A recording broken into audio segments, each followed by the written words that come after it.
दोस्तों नमस्कार। हम आज आपको डायनासोर की मौत यानी खत्म कैसे हुआ इसके बारे में बताएंगे और इसके बाद क्या हुआ और इंसान कहां से आया, इस विषय में आज हम आपके साथ चर्चा करेंगे। चलिए शुरू करते हैं।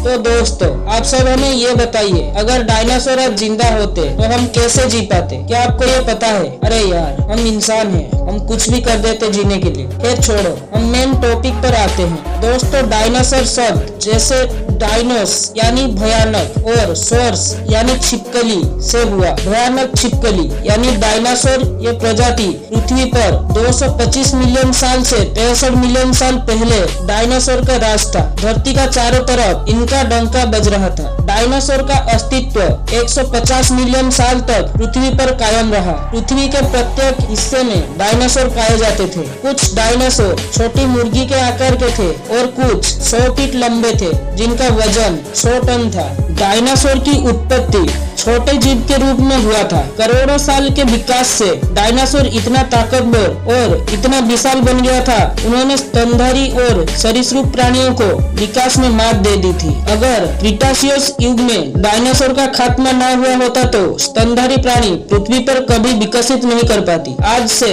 6 करोड़ 50 लाख साल पहले क्रीटाशियस युग में डायनासोर पूरी तरह विलुप्त हो गए। पृथ्वी के इतिहास में 6 करोड़ 50 लाख साल पहले कुछ ऐसी भयानक घटना घटी जिससे कि सारे डायनासोर मारे गए। केवल उड़ने वाले डायनासोर की कुछ प्रजातियां बची रही। केवल डायनासोर ही नहीं, उस समय अचानक जीवों और पेड़ पौधों की कोई प्रजातियां नष्ट हो गई। ऐसे क्या हुआ? कैसे सारे प्रजातियां अचानक नष्ट हो गई? ये बात आज भी वैज्ञानिकों के लिए बहुत बड़ा रहस्य बना हुआ है। क्रीटाशियस काल के अंत में हुई इस महाविलुप्ति के रहस्य को समझने के लिए वैज्ञानिकों ने 2 सिद्धांत प्रस्तुत किए हैं। पहला सिद्धांत में यह बताता है कि अंतरिक्ष से कोई एस्ट्रॉयड या धूमकेतु धरती से आकर टकराया था जिससे कि यह महाविनाश हुआ। दूसरे सिद्धांत के अनुसार कोई बहुत बड़ा ज्वालामुखी पृथ्वी पर विस्फोट हुआ जिसके धुएं और राख ने पृथ्वी के वातावरण को भर दिया। इस वजह से ठंड से जमकर सारे डायनासोर और दूसरे प्रजाति के प्राणी मारे गए। एस्ट्रॉयड और धूमकेतु के टकराने से या किसी बड़ी ज्वालामुखी के विस्फोट से पृथ्वी का वायुमंडल धुएं और राख से भर गया, जिससे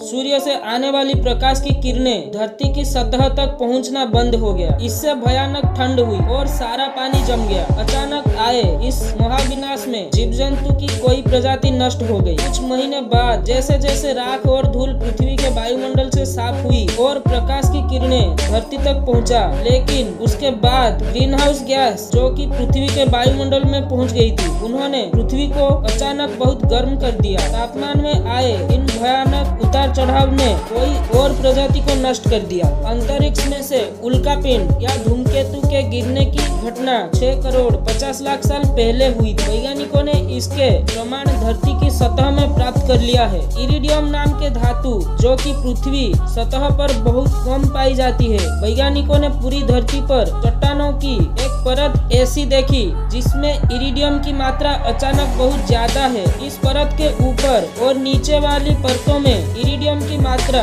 ना के बराबर है। इससे वैज्ञानिक इस निष्कर्ष पर पहुंचे कि कोई उल्कापिंड आकर पृथ्वी से टकराया था जिसने पूरी पृथ्वी की सतह पर बिखर दिया था। इससे इस परत की निर्माण हुआ। मेक्सिको के पास समुद्र में वैज्ञानिकों को एक 180 किलोमीटर चौड़ा क्रेटर मिला है जो कि 6 करोड़ 50 लाख साल पहले किसी उल्कापिंड के टकराने से बना था। कुछ वैज्ञानिक ये मानते हैं कि यह महाविनाश किसी ज्वालामुखी के फटने की वजह से हुआ था। पृथ्वी के कोर में एडियम की अधिक मात्रा पाई जाती है। वैज्ञानिकों के अनुसार एक बड़ा ज्वालामुखी 6 करोड़ 50 लाख साल पहले भारत में विस्फोट हुआ था जिससे कि 1 मिलियन स्क्वायर मील में लावा और गर्म राख फैल गया। इस ज्वालामुखी विस्फोट ने ही सारी धरती पर इरिडियम को फैला दिया। यह ज्वालामुखी विस्फोट इतना भयानक था कि इससे वातावरण में राख और ग्रीन हाउस गैसों से भर दिया, इसलिए यह महाविनाश उत्पन्न हुआ। दोनों ही सिद्धांतों के कुछ कुछ प्रमाण उपलब्ध है। वैज्ञानिकों का एक तीसरा समूह यह मानता है कि दोनों ही घटनाएं 6 करोड़ 50 लाख साल पहले घटित हुई थी और इनकी वजह से डायनासोर और जीव जंतु की कई प्रजातियां अचानक खत्म हो गई। तो दोस्तों, आपको क्या लगता है? आप हमें नीचे कमेंट सेक्शन में जरूर बताना। और हाँ, जो हमारे चैनल पर नया है वो सब्सक्राइब जरूर करना। आगे भी इस तरह के वीडियोज को देखने के लिए धन्यवाद।